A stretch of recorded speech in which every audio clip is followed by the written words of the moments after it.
চেষ্টা করবেন আপনার কান পর্যন্ত যেন ওই কথাগুলো কখনোই না পৌঁছায়, যে কথাগুলো আপনার অবর্তমানে আপনার সামনে রসগোল্লা সাজা মানুষগুলো বলে বেড়ায়। বিশ্বাস করেন, যদি আপনি একবার বুঝে ফেলেন যে আপনার পিঠ পিছে আপনার একান্ত বিশ্বস্ত মানুষগুলো আপনার সম্পর্কে কি বলে বেড়ায়, তাহলে তাদেরকে ঘৃণা করতেও আপনার ঘৃণা লাগবে। যদি আপনি বুঝে ফেলেন আপনার কান পর্যন্ত কোনো কায়দায় যদি কথাগুলো চলেও আসে, তখন আপনি এমনিতেই নিঃশব্দে মেনে নিতে বাধ্য হবেন যে আপনার আশেপাশে আসলে আপনার বিশ্বাসযোগ্য কেউ নেই। যখন কেউ আপনার প্রশংসা করবে, সেটা তারা কোনো রকম রিয়াকশন ছাড়াই চুপচাপ শুনবে। অথচ কেউ যখন আপনার সম্পর্কে খারাপ কিছু বলবে, সেটা দেখবেন যত দ্রুত সম্ভব এরাই মানুষের মধ্যে ছড়িয়ে দিবে।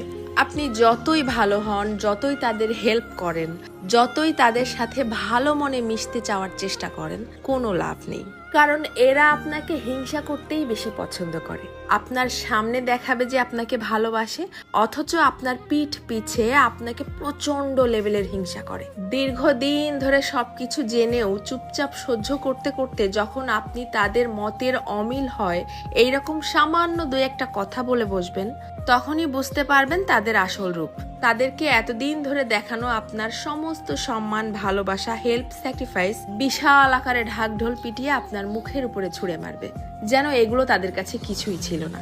আমার কথাগুলো বিশ্বাস হচ্ছে না? আপনি আপনার জীবনে এই ব্যাপারটা একবার অ্যাপ্লাই করে দেখতে পারেন। বিশ্বাস করেন, কেউ কারো আপন না, শুধুমাত্র সামনাসামনি আপন আপন সাজার ভান ধরে। যত দ্রুত আপনি এই সত্যিটা বুঝতে পারবেন, তত দ্রুত আপনার জীবনটা শুধরে যাবে। কারণ কেবলমাত্র তখনই আপনি সেই আপন সাজা মানুষগুলোর সামনে নিজেকে প্রেজেন্ট করা বন্ধ করে দিবেন। কারো কাছ থেকে কোনো এক্সপেকটেশনও রাখবেন না। জীবনটা হয়ে যাবে শান্তির। তবে মন খারাপের কিছু নেই। এদের জন্যও সৃষ্টিকর্তা বড় কিছু আয়োজন করে রেখেছেন। যারা অন্যের সফলতা, অন্যের জীবনযাপন দেখে হা হুতাশ করে, হিংসা করে, এদেরকে সৃষ্টিকর্তা শুধুমাত্র হিংসা করার জন্যই পৃথিবীতে ফেলে রাখেন।